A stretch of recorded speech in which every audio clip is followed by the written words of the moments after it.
الله ورسوله اللهم صل عليه وعلى آله وصحبه وسلم سلاما تسليما.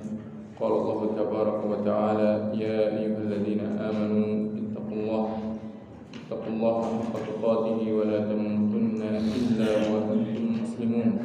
وقال الله تبارك وتعالى يا أيها الذين آمنوا اتقوا الله وقولوا قولا سديدا يصلح لكم أعمالكم ويغفر لكم ذنوبكم ومن يطع الله ورسوله فقد فاز فوزا عظيما. أما بعد فإن خير الكلام كلام الله وخير الهدي هدي نبينا محمد صلى الله عليه وسلم وإن شر الأمور محدثاتها وكل محدثة بدعة وكل بدعة ضلالة. Ikhwani wa akhwati fid din, a'azzani Allah wa iyyakum. Jemaah Masjid Al-Albab yang semoga senantiasa diberikan rahmat, taufik dan hidayah dari Allah Subhanahu wa taala.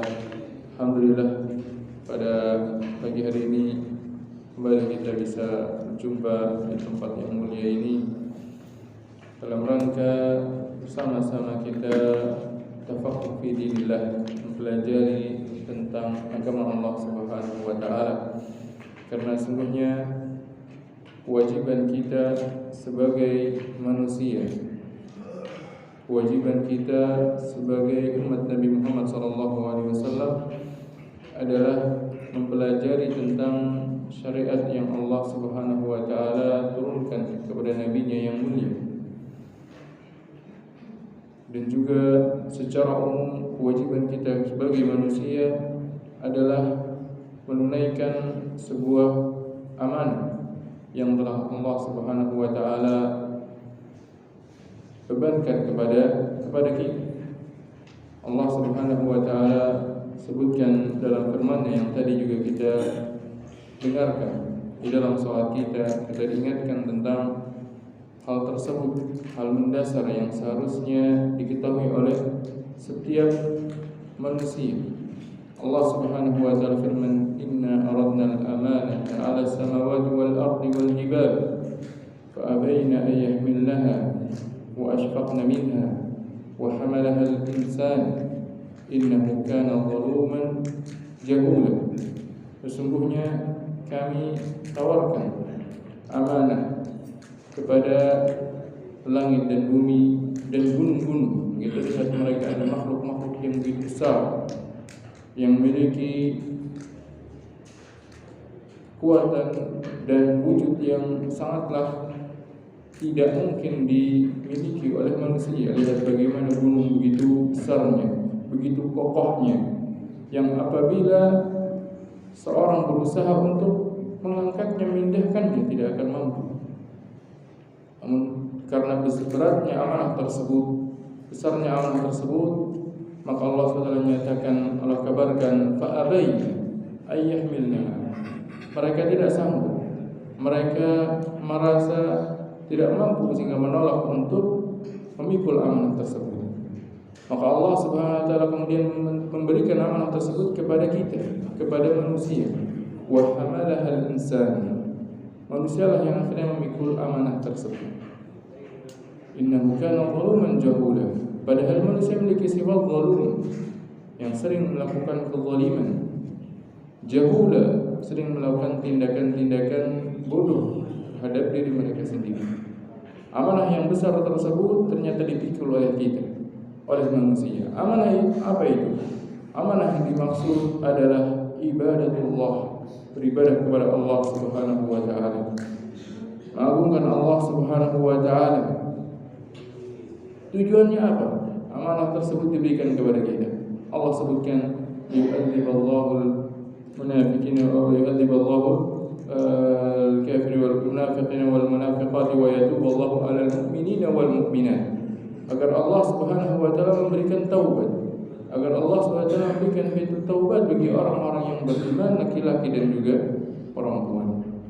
Maka tujuan dari kewajiban kita beribadah kepada Allah Subhanahu wa taala, maka adalah sebuah kesempatan yang Allah Subhanahu wa taala berikan kepada orang-orang yang mau untuk mengerjakannya. adalah sebuah kesempatan yang Allah SWT berikan kepada orang-orang yang mau menunaikan amanah tersebut agar mereka mendapatkan ampunan Allah Subhanahu wa taala. Mereka mendapatkan kebahagiaan, mendapatkan kemuliaan yang Allah SWT berikan kepada mereka. Maka merupakan sebuah nikmat yang Allah SWT karuniakan kepada kita adalah diberikannya kita kesempatan untuk bisa menunaikan amanah tersebut, diberikannya kita kekuatan untuk bisa memikul amanah tersebut, yaitu dengan beribadah kepada Allah Subhanahu wa taala. Dan tentunya ibadah tersebut dilakukan dengan mempelajari tentang agama Allah SWT tersebut agar kita beribadah di atas ilmu. Ikhwani wa akhwati fi din, azani Allah wa iyyakum. Masih melanjutkan bab yang kita bahas pada pertemuan sebelumnya di dalam kitab Riyadhus Shalihin min kalam Sayyidil Mursalin yang ditulis oleh Imam An-Nawawi rahimahullah di sini. Di bab tentang ziyaratu ahlil khair wa mujalasatuhum wa suhbatuhum wa mahabbatuhum. Bab tentang anjuran untuk berziarah kepada orang-orang baik dan juga duduk bersama mereka serta menjadikan mereka sebagai teman, dan anjuran agar mencintai mereka serta meminta mereka berkunjung kepada kita atau mendoakan kita, serta berkunjung juga ke tempat-tempat yang mulia. Kita masuk pada hadis selanjutnya yang dibawa oleh Imam An-Nawawi rahimahullah di sini. Di hadis yang ke-6 dalam bab ini dari Ibnu Abbas radhiyallahu taala anhuma, beliau mengatakan, qala Nabi sallallahu alaihi wasallam, Rasulullah sallallahu alaihi wasallam mengatakan kepada malaikat Jibril, ma yamna'uka an tazurana aktsara mimma tazuruna. Apa yang menghalangimu untuk banyak berziarah kepada kami dari ziarah-ziarah yang telah engkau lakukan? Fanazalat, maka kemudian Allah Subhanahu wa taala menurunkan firman-Nya, wa ma natanazzalu illa bi amri rabbik lahu ma baina aydina wa ma khalfana wa ma baina dzalik. Dan tidaklah kami, yaitu malaikat Jibril, tidaklah kami turun datang kepadamu melainkan itu berdasarkan perintah dari Rabb-Mu, itu perintah Allah Subhanahu wa taala. Baginya lah apa yang berada di hadapan kami dan apa yang berada di belakang kami, wa ma baina dzalik, dan apa yang berada di antara keduanya. Hadis ini dibawakan oleh Imam An-Nawawi rahimahullah di dalam bab tentang anjuran berziarah kepada ahlul khair, kepada orang-orang baik, orang soleh, dan juga anjuran minta mereka berziarah. Karena di dalam hadis ini terdapat permintaan Nabi SAW kepada malaikat Jibril, yang tentunya kita tahu bahwasanya malaikat Jibril adalah makhluk Allah Subhanahu wa taala, di antara makhluk yang sangat taat kepada Allah Subhanahu wa taala, karena Allah Subhanahu wa taala jadikan malaikat ini adalah makhluk-makhluk la ya'sunallaha ma amarahum wa yaf'aluna ma yu'marun. Adalah makhluk-makhluk yang mereka tidak mendurhakai Allah Subhanahu wa taala. Beda halnya dengan manusia. Ada kalanya manusia itu terjerumus dalam perbuatan maksiat. Adapun malaikat telah Allah menyatakan la ya'sunallah, mereka tidak bermaksiat kepada Allah Subhanahu wa taala. Wa yaf'aluna ma yu'marun, dan mereka senantiasa menjalankan perintah-perintah dari Allah Subhanahu wa taala. Maka berarti malaikat adalah makhluk yang baik, ahlul khair. Dan Nabi SAW ketika itu mengatakan kepada malaikat Jibril, apa yang menghalangimu untuk lebih banyak berziarah? Maka dari sini menunjukkan bagaimana Imam An-Nawawi berdalil dengan hadis ini tentang anjuran untuk minta dikunjungi oleh orang-orang yang baik. Nabi SAW sendiri berharap malaikat Jibril lebih banyak berkunjung, lebih banyak mendatangi Nabi SAW dibandingkan waktu-waktu berkunjungnya malaikat Jibril kepada Nabi Muhammad SAW. Malaikat Jibril datang kepada Nabi SAW untuk menyampaikan wahyu. Malaikat Jibril datang kepada Nabi SAW untuk mengajarkan kepada umat manusia, kepada para sahabat. Seperti kisah ketika datang dalam wujud seorang manusia kemudian bertanya tentang hakikat Islam, hakikat iman, hakikat ihsan, kemudian bertanya tentang hari kiamat. Tujuannya apa? Malaikat Jibril ketika itu mendatangi Nabi SAW di tengah-tengah para sahabat. Tujuannya mengajarkan kepada para sahabat tentang agama ini, sehingga mereka tahu dari Nabi SAW tentang apa itu Islam. Islam anta syahada an la ilaha illallah wa anna Muhammadan Rasulullah wa tuqimus shalah wa tu'tiyaz zakah wa tasumur ramadan wa tahujjal bait in istata'ta ilaihi sabila. Akhirnya tahu kita yang namanya rukun Islam. Disebut dipelajarilah sampai sekarang 5 hal tersebut disebut sebagai rukun Islam. Siapa yang mengajarkannya? Nabi SAW mengajarkan melalui apa? Melalui pertanyaannya malaikat Jibril kepada Nabi SAW di tengah-tengah para sahabat. Makanya terkadang pertanyaan itu ditujukan untuk mengajarkan orang. Ada kalanya orang diajarkan dengan disampaikan poin-poin tidak begitu ingat. Tapi ketika diajarkan dengan cara ditanya atau mendengar orang lain bertanya, mendengar jawaban dari pertanyaan orang lain, dia menjadi lebih ingat. Begitu juga tentang iman, ditanya juga ketika itu. Maka Nabi selalu mengajarkan tentang apa itu iman. Antu'mina billahi wa malaikatihi wa rusulihi wa kutubihi wal yawmil akhir wa tu'mina bil qadari khairihi wa syarrihi. Maka kita kenal sekarang dengan istilah rukun iman. Rukun iman. Begitu juga tentang ihsan, tentang hakim. Maka dalam hadis ini yang dibawa oleh Imam An-Nawawi rahimahullah dalam bab ini menunjukkan tentang anjuran apabila seorang mampu untuk mengundang atau meminta dari seorang ahlul khair, orang yang memiliki kebaikan, untuk lebih banyak berkunjung, untuk lebih sering berkunjung ke tempatnya, maka sehendaknya hal tersebut dilakukan. Tujuannya apa? Karena kalau yang datang ahlul khair, yang dibawa adalah sebuah kebaikan, minimal ilmu yang disampaikan. Beda halnya dengan ahlus syarr, orang-orang yang buruk, yang ketika dia berkunjung pun yang bawa adalah hal-hal yang buruk, imma melalaikan dari kewajiban, imma menyeret kepada keharaman.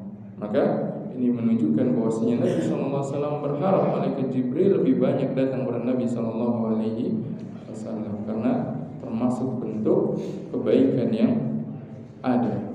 Bahkan di bulan Ramadan malaikat Jibril itu lebih sering datang kepada Nabi SAW. Yudarisuhul Quran, yaitu mudarasah sama Nabi SAW tentang Al-Quran. Hadis yang selanjutnya dari Abu Sa'id Al-Khudri radhiyallahu taala anhu, anin Nabi sallallahu alaihi wasallam qala, dari Nabi sallallahu alaihi wasallam beliau bersabda, la tusahib illa mu'minan wa la ya'kul ta'amaka illa taqiyyun.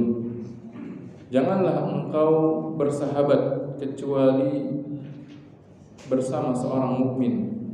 Janganlah engkau bersahabat kecuali bersama orang mukmin. Karena orang mukmin dia adalah orang yang baik, termasuk ahlul khair, yang ketika bersahabat dengannya minimal seorang itu tidak akan tersakiti. Kayak Nabi SAW menyebutkan hakikat keislaman, keimanan yang baik, al-muslimu man salimal muslimuna min lisanihi wa yadihi. Minimal demikian. Akan dijaga hak-haknya kalau dia berteman dan bersahabat dengan seorang mukmin. Belum lagi dia akan dapat kebaikan yang lain, yaitu apa? Kebaikan yang lain sebagaimana telah kita baca pada temuan sebelumnya, ketika seorang dia berziarah kepada temannya yang sama-sama beriman, dia ziarahi karena apa? Karena cinta kepada Allah Subhanahu wa taala. Karena dia adalah orang yang beriman pada Allah Subhanahu wa taala, orang yang bertakwa kepada Allah Subhanahu wa taala. Maka itu akan membuahkan cinta Allah Subhanahu wa taala kepadanya. Membuahkan cinta Allah kepada dia ketika dia mencintai seorang karena Allah Subhanahu wa ta'ala.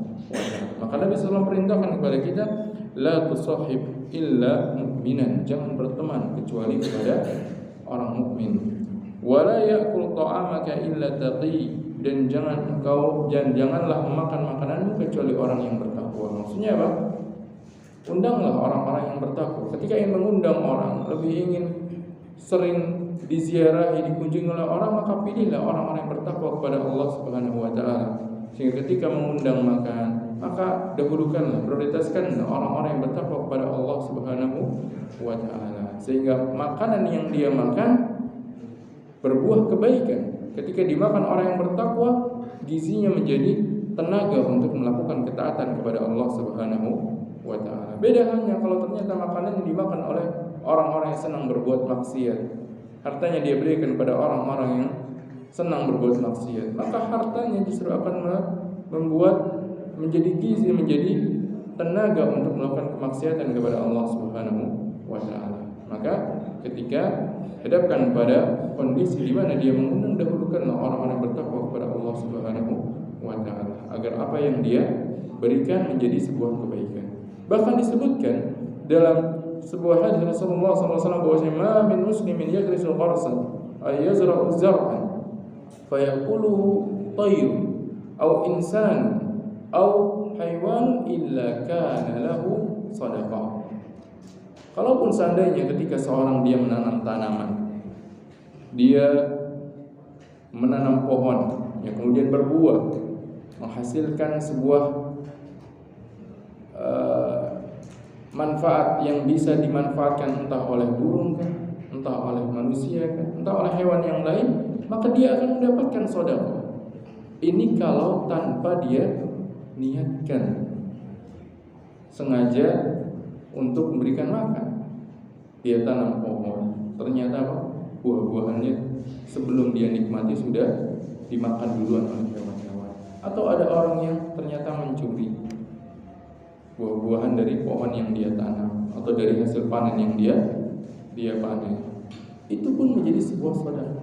Bayangkan kalau seandainya ditambah dengan niat soleh yang ketika dia siapkan makanan, ketika dia sajikan makanan, ketika dia mengundang orang, ternyata dia niatkan ini untuk memberikan tenaga kepada mereka agar mereka lebih bertakwa lagi kepada Allah Subhanahu wa taala, maka akan lebih besar dan manfaatnya dan lebih besar pahalanya di sisi Allah Subhanahu wa taala. Maka Nabi sallallahu alaihi wasallam memerintahkan kepada kita wala yakul ta'amaka illa taqi, dan janganlah makan makanan yang engkau hidangkan melainkan orang yang bertakwa. Imam Nawawi membawakan hadis ini dalam bab tentang keutamaan meminta orang saleh berziarah.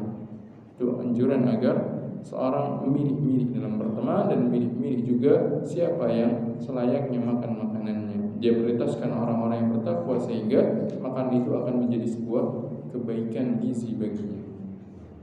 Hadis yang selanjutnya, An Abi Hurairah radhiyallahu ta'ala anhu anna Nabi sallallahu alaihi wasallam qala, dari Nabi bahwasanya Nabi sallallahu alaihi wasallam bersabda, ar-rajulu ala dini khalilihi falyanzur ahadukum man yukhalil.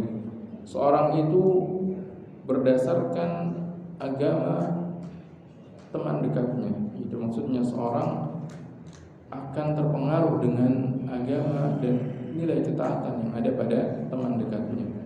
Bagaimana sifat teman dekatnya, bersama dia, bersama siapa dia senantiasa bersama siapa dia terus menerus bersama, maka seperti itu pula sifatnya, seperti itu pula ketakwaannya. Maka Nabi SAW memerintahkan falyanzur ahadukum man yukhalil. Maka hendaknya masing-masing dari kalian memperhatikan siapa yang dijadikan teman dekat. Siapa yang dijadikan teman dekat, teman bersama dia sehari-hari, teman dia ngobrol, teman dia pergi bersama, siapa itu. Jangan sampai dia terjerumus dalam kemaksiatan dikarenakan salah di dalam berteman, salah di dalam bergaul. Karena ketika seorang memiliki teman yang saleh, teman yang bertakwa kepada Allah Subhanahu wa taala, maka dia pun akan mendapatkan kesolehannya. Seorang yang bertakwa kepada Allah Subhanahu wa taala, seorang yang dia semangat belajar, ketika dijadikan teman akan mengajak dia untuk ikut bersama-sama belajar. Seorang dia taat beribadah kepada Allah Subhanahu wa taala, ketika dia dijadikan teman, maka dia pun akan mengajak untuk sama-sama menjalankan ketakwaan kepada Allah Subhanahu wa taala. Maka ini adalah perintah Nabi sallallahu alaihi wasallam kepada kita semua agar kita memilih dalam berteman, yaitu menjadikan teman kita adalah teman-teman yang beriman dan bertakwa kepada Allah Subhanahu wa taala. Selanjutnya dari Abu Musa Al-Asy'ari radhiyallahu taala anhu, anna Nabiy sallallahu alaihi wasallam qala, bahwasanya Nabi sallallahu alaihi wasallam bersabda, al-mar'u ma'a man ahab. Seorang bersama dengan orang yang dia cintai. Tentunya hal ini juga berkaitan dengan teman, karena seorang itu akan mencintai temannya, mencintai seorang yang dekat dengannya. Maka bagaimana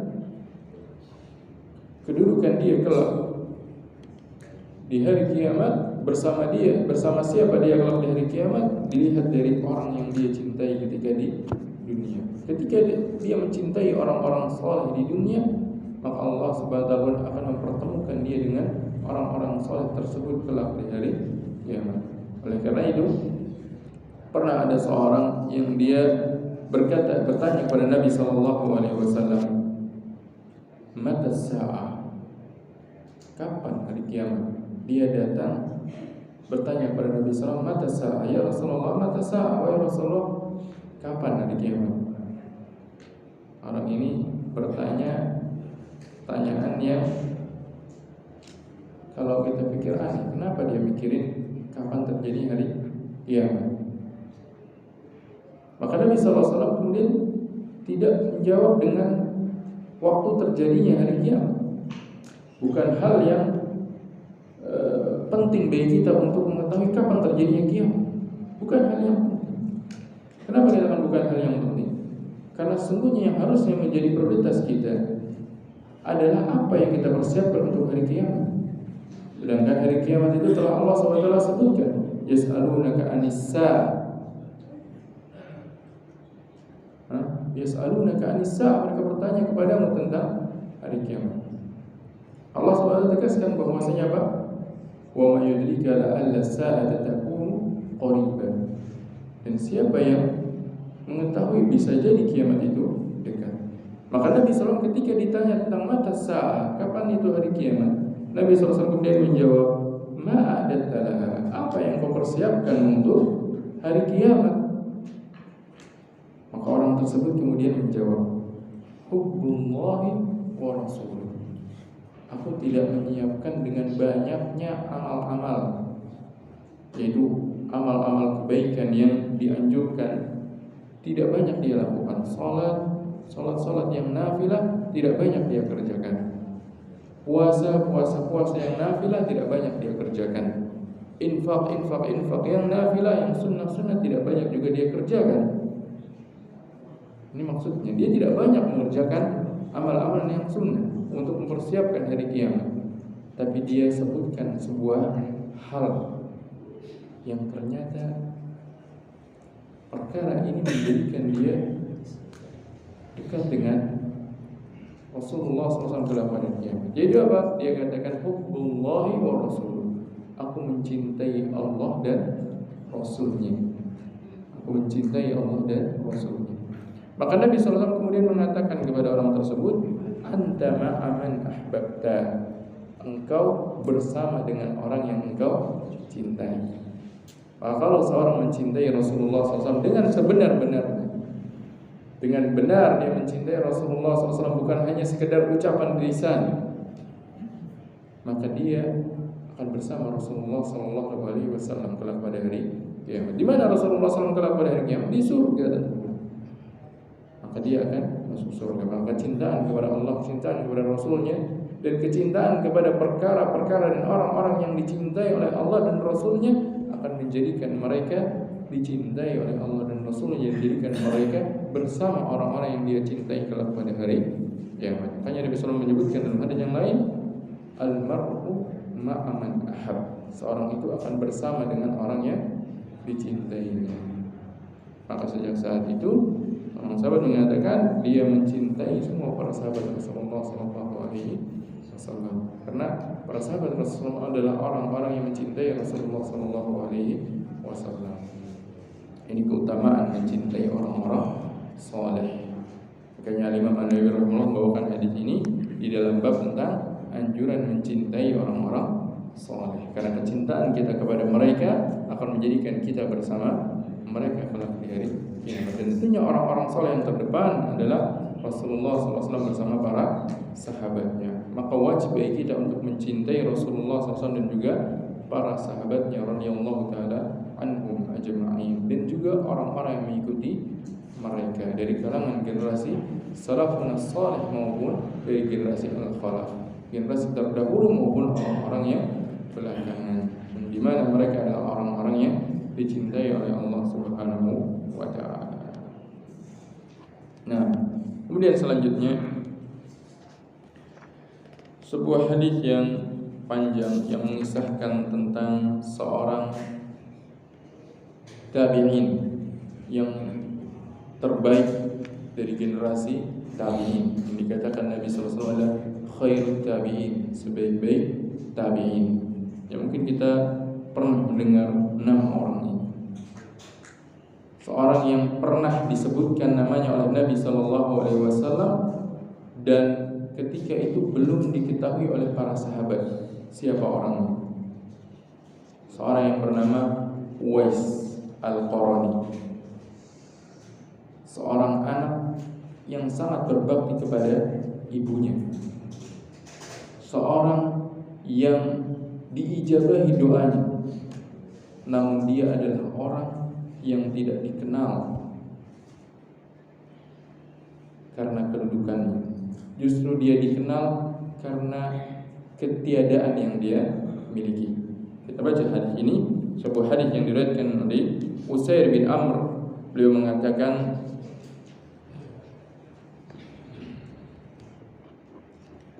bahwasanya Umar bin Khattab, kana Umar bin Khattab radhiyallahu taala anhu selalu bertanya kepada para jamaah haji yang berasal dari Yaman.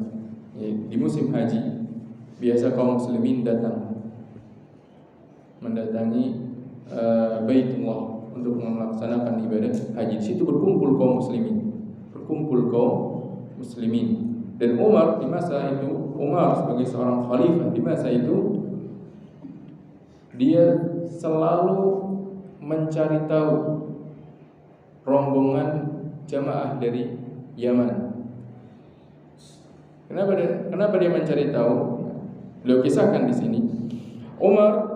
Beliau biasa mendatangi rombongan dari penduduk Yaman ketika mereka berkumpul di musim haji. Sa'alahum, Umar bertanya kepada mereka, afikum Uwais bin Amir? Apakah di antara kalian ada yang namanya Uwais bin Amir? Ditanya. Namanya Uwais bin Amir. Hatta ata ala Uwais. Akhirnya ketika itu beliau belum mendapati, terus beliau tanya. Setiap tahunnya ketika mereka datang ditanya tentang Uwais bin Amir. Ada enggak Uwais bin Amir? Belum ada, ditanya lagi di rombongan yang lain. Terus beliau cari Uwais bin Amir. Ketika itu Umar bin Khattab seorang khalifah.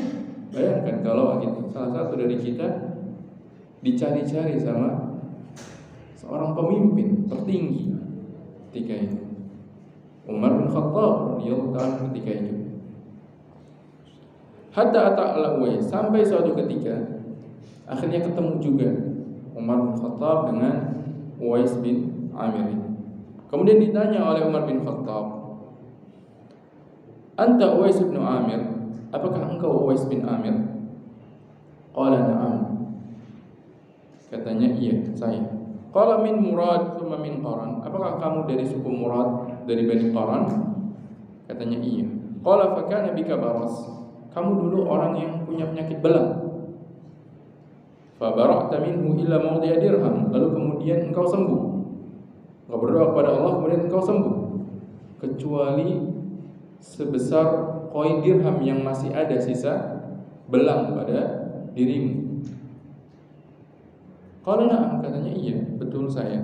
Qala laka walidah, engkau punya ibu, engkau memiliki seorang ibu yang masih hidup. Qala na'am, katanya iya. Kemudian Umar bin Khattab mengemukakan tujuan dia mencari-cari orang ini, Uwais bin Amir Al-Qarani. Udah ketemu orangnya, disebutkan pada riwayat yang lain, langsung Umar bin Khattab minta kepada orang tersebut, mintalah ampun kepada Allah untukku. Berdoalah kepada Allah agar Allah mengampunkan aku. Yang minta siapa ini? Umar bin Khattab. Umar bin Khattab siapa itu? Ketika itu seorang khalifah, tapi kedudukan dia di sisi Allah SWT apa? Pertama, dia adalah orang yang telah diberikan pernyataan dari Nabi SAW sebagai penduduk surga. Rasulullah bersabda, Abu Bakar fil jannah, Umar fil jannah, Utsman fil jannah, Ali fil jannah. 10 orang disebut nama-nama mereka sebagai penduduk surga. Di antaranya adalah Umar bin Khattab. Umar bin Khattab ya, orang sudah dapat surga sebelum meninggalnya, sudah dinyatakan sebagai penduduk surga, sudah dapat tiket masuk surga. Subhanallah. Tapi ketika itu masih minta agar Uwais Al-Qarani berdoa kepada Allah agar mengampunkan Umar bin Khattab. Umar bin Khattab tidak bergantung pada sekedar sebuah rekomendasi, sebuah hal yang telah dia ketahui bahwasanya dia termasuk penduduk surga, namun dia tetap terus beramal. Demikian harusnya seorang mukmin. Seorang mukmin ketika dia melihat apa takdirnya, dia tidak perlu memusingkan apa yang akan menjadi takdirnya. Namun yang harus dia lakukan apa? Beramal terus agar mencari kebaikan. Oleh karena itu ketika Rasulullah pernah mengabarkan kepada para sahabat bahwasanya masing-masing dari kita, semua dari kita, takdirnya itu sudah ditetapkan jauh sebelum diciptakannya langit dan bumi. Maka para sahabat kemudian bertanya, ya Rasulullah, kalau begitu ngapain kita beramal? Kalau kita sudah ditetapkan kok takdirnya. Maka Rasulullah kemudian mengatakan kepada mereka, i'malu fa kullun muyassarun lima khuliqa lahu. Beramalah terus. Silakan kalian terus beramal, karena sesungguhnya setiap orang itu akan dimudahkan ke arah takdirnya. Jadi kalau dia semangat beramal, dia ada niatan untuk melakukan amal soleh, tidak mungkin Allah SWT kemudian akan menghalangi dia untuk beramal soleh. Selama dia bersabar, selama dia berusaha terus untuk bertakwa kepada Allah SWT, maka Allah tidak akan menyia-nyiakan usahanya. Allah SWT sebutkan dalam firman-Nya, walladzina jahadu fina lanahdiyannahum subulana. Orang-orang yang bermujahadah, terus melawan hawa nafsunya, berusaha untuk bersabar di jalan kami, berusaha untuk bertakwa kepada Allah SWT. Apa janji Allah? Allah abaikan? Allah halangi? Tidak. Lanahdiyannahum subulana. Justru akan kami bukakan jalan baginya untuk jalan kepada kami. Akan kami berikan hidayah kepada jalan. Maka para ulama mengatakan bahwasanya takdir yang telah Allah SWT tetapkan itu bukan berarti kemudian seorang hanya berlepas diri dari beramal. Tidak. Namun takdir itu didapatkan, diketahui mana takdirnya dengan cara dia beramal. Barang siapa dia beramal soleh, kemudian dia mendapati akhirnya ditutup dengan kebaikan, barulah dia tahu ternyata takdirnya adalah kebaikan. Barang siapa dia enggan beramal soleh, dia beramal maksiat, kemudian terjerumus dalam perbuatan maksiat, barulah ketika itu dia tahu takdirnya adalah perbuatan maksiat. Makanya takdir adalah sirrullah, rahasia Allah Subhanahu wa taala. Bukan kita yang mengetahui mana takdir kita, tapi Allah Subhanahu wa taala yang telah menetapkan takdir, dikarenakan Allah telah mengetahui apa yang akan kita lakukan sebelum kita melakukannya. Maka Umar bin Khattab radhiyallahu taala anhu sebagai seorang yang telah dijanjikan surga oleh Allah Subhanahu wa taala, oleh Rasulullah SAW, oleh Allah SWT dan Rasulnya, tidak kemudian dia berlepas diri dari beramal.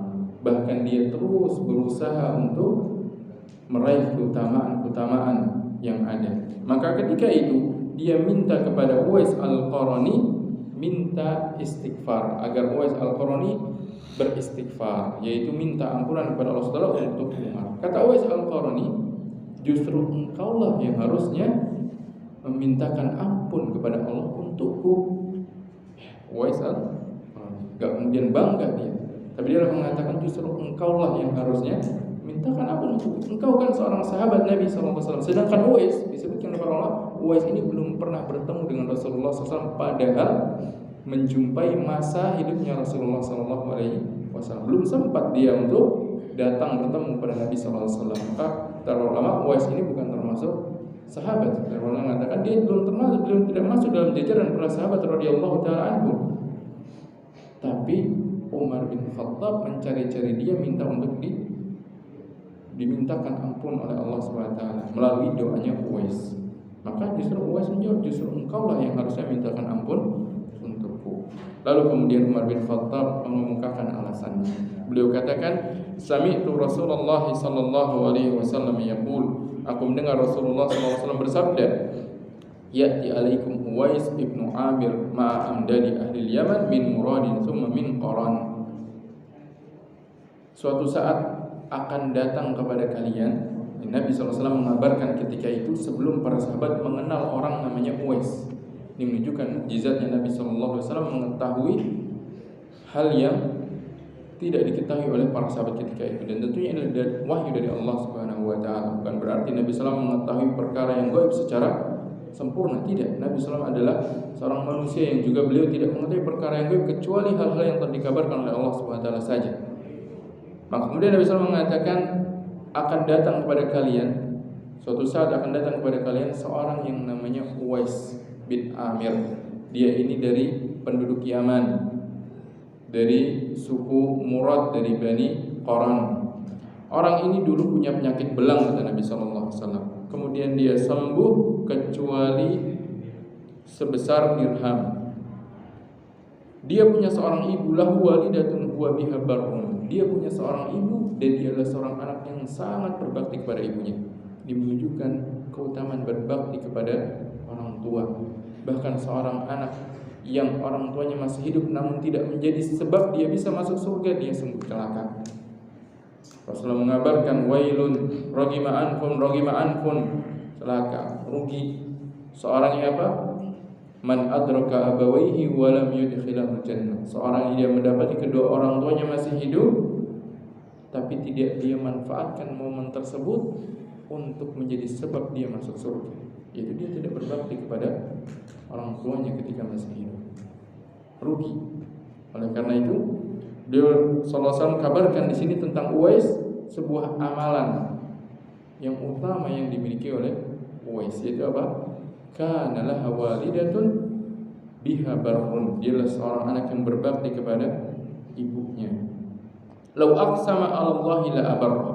Orang ini Uwais Al-Qarni, kata Nabi sallallahu alaihi wasallam, kalau dia bersumpah dengan menyebut nama Allah, pasti Allah kabulkan pernyataan yang dia katakan dalam sumpahnya. Ada orang-orang yang dia ketika dia bersumpah dengan nama Allah Subhanahu wa taala, maka kemudian Allah SWT menyetujui perkara tersebut, pasti terjadi. Dia katakan tidak akan terjadi demikian, demi Allah tidak akan terjadi demikian, maka Allah pun mewujudkan itu tidak akan terjadi. Menunjukkan apa? Allah Subhanahu wa taala mengabulkan doa orang ini, mengabulkan permintaan dan prasangka-prasangka dari orang ini. Memiliki prasangka yang disetujui oleh Allah Subhanahu wa taala. Fa in istata'ta an yastaghfira laka faf'al, kata Nabi sallallahu kepada para sahabat ketika itu, kalau kalian mendapati orang namanya Uwais bin Amir, maka mintalah dia agar mendoakan ampunan untuk kalian. Fastaghfirli, maka kata Umar kepada Uwais, maka beristighfarlah untukku, karena Nabi SAW yang perintahkan ini. Maka ketika itu, karena inilah perintah dari Nabi SAW, Uwais pun tidak menolak. Nabi SAW yang perintahkan kepada Umar agar minta ampunan, minta agar Uwais ini berdoa, bukan minta ampun kepada Uwais, tapi minta agar Uwais ini berdoa kepada Allah agar Allah mengampunkan Umar. Ini maksudnya adalah istaghfirli, beristighfarlah untukku. Fastaghfarallah, maka akhirnya Uwais minta ampunan kepada Allah SWT untuk Umar bin Khattab. Lalu kemudian setelah itu terpenuhilah keinginannya Umar bin Khattab menjalankan perintah Nabi SAW agar mencari orang namanya Uwais dan minta agar dia beristighfar kepada Allah untuknya. Lalu setelah itu Umar tawarkan kepada Uwais. Di sini kelihatan bagaimana sifatnya Uwais, bagaimana sifat yang menjadikan dia memiliki kedudukan yang mulia di sisi Allah Subhanahu wa taala. Umar tadi hanya mengetahui dari apa? Dari kabar Nabi SAW adalah dia seorang anak yang berbakti. Nah, di sini kemudian dari kejadian ini kita tahu sebuah hal yang menjadikan Uwais memiliki kedudukan di sisi Allah SWT. Umar mengatakan, aina turidin, engkau mau kemana setelah ini?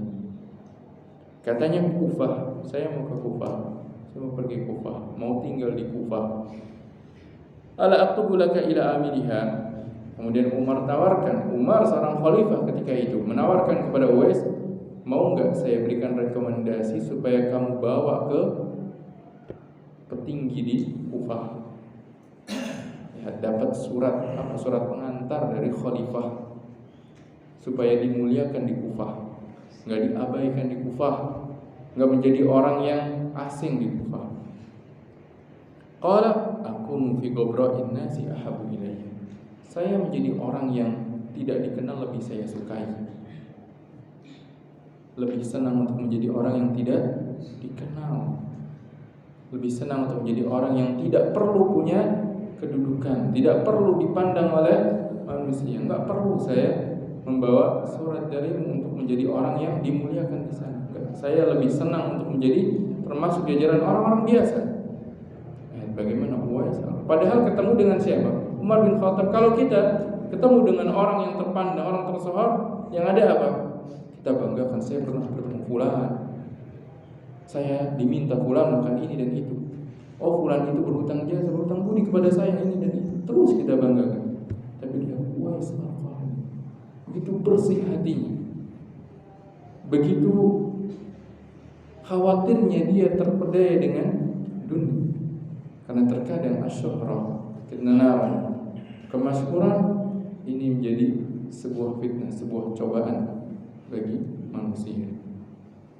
Maka Uwais al-Qarni mengatakan kepada Umar, aku fi ghabra'in nasi ahabbu ilayya. Saya menjadi orang yang biasa-biasa saja, berbau dengan orang tidak dikenal, lebih saya cintai. Karena yang menjadikan kita mulia di sisi Allah bukanlah harta, bukanlah kedudukan, bukanlah pengaruh, tapi adalah bagaimana kecintaan kita dan ketakwaan kita kepada Allah SWT meskipun tidak diketahui oleh manusia. Bahkan disebutkan pada riwayat yang lain, Uwais ini adalah orang yang sering diremehkan. Di akhir kisahnya, rawi hadis ini yaitu Usair yang mengisahkan tentang pertemuan Umar dengan Uwais, dia pun ketemu dengan Uwais, lalu dia kasih Uwais pakaian. Uwais menolak. Kenapa? Uwais khawatir kalau pakai pakaian yang bagus ini nanti dicemooh orang. Tapi dipaksa harus terima. Akhirnya diterima. Benar dipakai. Ternyata apa? Diejek. Siapa nih yang ketipu sama Uwais sampai ngasih bajunya ke Uwais? Orang melihat dia orang yang diremehkan. Dulu orang yang punya penyakit belah, makanya diremehkan oleh manusia. Dan mereka tidak tahu Uwais ketemu dengan Umar. Kan Uwais tidak menceritakan ke siapa-siapa. Dan Umar menawarkan supaya membawa surat pengantar dari Umar, ditolak oleh Uwais. Subhanallah, bagaimana orang ini menjaga hatinya, menjaga tersembunyi amalan dia dari mata manusia. Jauh kita dengan Uwais al-Qarni. Makanya dikatakan dalam riwayat yang lain, Nabi SAW bersabda, khairut tabi'in rajulun yuqalu lahu Uwais. Sebaik-baik orang di generasi tabi'in seorang namanya Uwais, kata Nabi SAW. Seorang bernama Uwais, orang yang tidak dikenal. Padahal di masa tabi'in ada juga seorang yang dia sebaik-baik tabi'in, kata Imam Ahmad, dikenal dengan keilmuannya. Siapa itu? Sa'id bin Musayyib.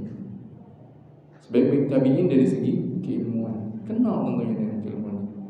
Namun Nabi SAW mengatakan Uwais adalah sebaik-baik tabi'in juga. Maka para ulama mengatakan dari segi terbaik di sisi Allah SWT adalah Uwais al-Qarni. Meskipun dia orang yang tidak dikenal karena sudah dinyatakan oleh Nabi SAW dalam sabdanya. Adapun dari segi keilmuan, sebagaimana dikatakan oleh sebagian para ulama, Imam Ahmad bin Hanbal adalah Sa'id bin Musayyib di masa tabi'in. Maka di sini kita ketahui bahwasanya kedudukan mulia di sisi Allah Subhanahu wa taala itu kalanya ada pada orang-orang yang justru mereka tidak dikenal, tidak dipandang, tapi karena ketakwaan dan bersihnya hati mereka, cinta mereka kepada Allah, kepada Rasulnya, mereka memiliki kedudukan tinggi di sisi Allah Subhanahu wa taala. Maka kemudian kita lanjutkan kisah ini. Kemudian akhirnya Uwais pergi pulang. Lalu di tahun yang berikutnya, falamma kana minal amil muqbil, di tahun yang berikutnya ada seorang dari pembesar Kufah ini berangkat menaikkan ibadah haji, bertemu dengan Umar bin Khattab radhiyallahu taala anhu. Kemudian Umar bertanya kepada orang ini, dia ini pejabat di wilayah tempat tinggalnya Uwais sekarang. Dia pembesar, tentunya dia tahu siapa saja yang menjadi rakyat-rakyat ketika itu. Maka Umar bertanya tentang Uwais. Kamu kenal Uwais? Iya, kenal Uwais tentunya. Karena dia adalah pemegang kedudukan di wilayah tersebut. Dia adalah pejabat, gubernurnya lah mungkin kalau kita sekarang. Maka kemudian Umar bertanya, gimana kondisinya Uwais sekarang? Uwais ini gimana? Udah dikenal orang belum? Kan bisa jadi pernah bertemu dengan Umar, kemudian ngobrol-ngobrol dengan teman. Saya waktu haji kemarin ketemu sama Umar. Kalau zaman sekarang bukan cerita doang, tapi ada fotonya. Nih foto saya, bukti saya bertemu dengan si fulan. Selfiean dengan saya. Sekarang manusia sekarang seperti ini, berbangga dengan apa yang pernah dia dapati. Jauh dari Uwais al-Qarni. Umar bertanya, gimana kondisinya Uwais sekarang? Ngecek kondisinya Uwais. Apa kata orang tersebut? Kata dia, taraktuhu rasal bait qalilal mata'. Saya dapati Uwais ini orang miskin. Kehidupannya sulit. Justru menjadi orang yang sulit secara ekonominya. Bukan orang yang dikenal, orang yang kesusahan. Masih seperti itu sampai sekarang. Berarti apa? Uwais ini gak menceritakan ke siapa-siapa pertemuan dia dengan Umar. Apalagi permintaan Umar kepada dia agar diistighfarkan oleh Uwais. Qala, maka kemudian Umar mengabarkan kepada orang tadi yang dia adalah termasuk pemuka di tempat tinggalnya Uwais tadi tersebut. Aku mendengar Rasulullah SAW bersabda, menyebutkan hadis ini, akan datang kepada kalian seorang bernama Uwais bin Amir dari penduduk Yaman, dari Murad, dari Quran, yang dia dulu punya penyakit belang, kemudian sembuh kecuali sebesar dirham. Dia punya seorang ibu yang berbakti. Kalau dia bersumpah atas nama Allah pasti akan dikabulkan. Kalau engkau bertemu maka istighfar, bertemu dengannya maka mintalah dia agar beristighfar untukmu. Akhirnya orang tadi ketika pulang selesai dari hajinya nyari Uwais. Gantian dia minta diistighfarkan oleh Uwais. Kan keutamaan. Umar mengabarkan kepada dia sebuah kebaikan yang kalau dia ketemu Uwais jangan dilewatkan. Akhirnya dia mendatangi Uwais, kemudian dia berkata kepada Uwais, mintakan ampun untuk. Langsung ketemu, langsung mintakan ampun untuk. Uwais heran, dari mana nih orang datang kok minta saya beristighfar untuk dia. Lalu Uwais ingat, yang tahu hal ini adalah Umar bin Khattab. Lalu dia bertanya, anta ahdatsu ahdan bisafarin salih. Kamu pasti habis melakukan safar kebaikan. Apa itu haji? Bertemu dengan Umar. Kan mereka dari Kufah, jauh. Fastaghfirli. Justru kamulah yang harusnya minta ampunan untuk, bukan kamu yang dari tempat yang mulia di Makkah Al-Mukarramah. Kamu bertemu dengan sahabat Nabi SAW. Kamu dari melakukan perjalanan safar yang baik. Kamu adalah orang soleh, kata. Justru kamulah yang harusnya minta ampunan untukku, kata Uwais. Qala laqita Umar, kau bertemu dengan Umar? Qala na'am. Iya. Fastaghfarlah. Akhirnya sudah ketahuan gak bisa ngelak lagi. Akhirnya minta ampunan untuk orang tersebut. Fafatina lahun nas. Lalu akhirnya orang-orang melihat, kok si fulan datangi Uwais minta istighfar. Mereka langsung bertanya-tanya, ada apa? Orang mulai sadar tentang Uwais. Lalu apa yang dilakukan Uwais? Fantalaqa ala wajhi. Akhirnya pergi begitu saja, supaya tidak diketahui oleh orang lain. Tidak ingin dikenal oleh orang lain, tidak ingin diketahui oleh orang yang lain. Bagaimana sifat Uwais al-Qarni yang menggambarkan kepada kita, sebab dia menjadi orang yang memiliki kedudukan mulia di sisi Allah Subhanahu wa Ta'ala. Ternyata dia adalah seorang yang berbakti kepada ibunya. Dia adalah seorang yang menjauhi fitnah-fitnah dunia, ketenaran, harta, adalah sesuatu yang dia jauhi. Dia hindari agar apa? Agar tidak merusak ketakwaannya kepada Allah Subhanahu wa Ta'ala. Bahkan saat dia dapat kesempatan untuk mendapatkan dunia, bertemunya Umar, ditawarkan mendapatkan surat rekomendasi dari Umar, dia tolak. Sehingga dia menjadi orang yang mulia, bahkan sebaik-baiknya dari generasi tabi'in, itu generasi setelah sahabat radhiyallahu taala anhum ajma'in. Dari sini menggambarkan kepada kita tentang pentingnya menjaga hati kita dan pentingnya kita berusaha untuk menjadi orang yang memiliki kedudukan di sisi Allah Subhanahu wa Ta'ala. Semoga Allah SWT karuniakan kepada kita kemuliaan di sisi Allah Subhanahu wa Ta'ala. Dan dari sini juga bisa kita ambil faedah bolehnya orang yang lebih memiliki keutamaan minta didoakan oleh orang lain yang secara keutamaan mungkin di bawah dia, seperti Umar bin Khattab, seorang yang sudah mendapat pernyataan sebagai penduduk surga, dan dia adalah seorang sahabat yang bertemu dengan Nabi SAW. Tentunya sahabat lebih utama dibandingkan tabi'in radhiyallahu ta'ala secara umum. Para sahabat adalah seorang orang yang mereka berjuang bersama Nabi SAW, memberikan nikmat untuk bertemu dengan Nabi SAW. Namun itu kemudian tidak menghalangi Umar untuk minta doa dari Uwais al-Qarni. Sehingga kebanyakan para ulama di sini berpendapat tentang bolehnya seorang minta didoakan oleh orang lain yang dia pandang, orang yang dia menurut dia orang lain tersebut diharapkan doanya adalah doa yang mustajab. Apalagi kalau sudah ada persaksian dari Nabi SAW adalah orang yang doanya mustajab, seperti Uwais al-Qarni di sini. Tapi ikhwani wa akhwati fillah, azanillahu wa iyyakum, demikianlah hadis yang mengisahkan tentang seorang yang mulia sebaik-baik tabi'in, yaitu Uwais al-Qarni, yang hidup di masa Nabi SAW namun belum berjumpa dengan Nabi SAW. Kemudian dia pun menjumpai masa kekhalifahannya Umar, dan disebutkan dia ini meninggal saat terjadi perangan Siffin, sampai masanya Ali bin Abi Thalib ketika terjadi perangan yang berada di antara kaum muslimin, dan dia bunuh di peperangan tersebut. Demikian yang bisa kita bahas pada pertemuan pagi hari ini. Semoga Allah SWT memberikan kepada kita ilmu yang bermanfaat, amal yang saleh, dan semoga Allah SWT menjadikan kita orang-orang yang memiliki hati yang bersih dan diberikan keistiqomahan di dalam ilmu dan amal. Sallallahu Nabi Muhammad wa alihi wasallam. Silakan jika ada yang ingin bertanya. Silakan.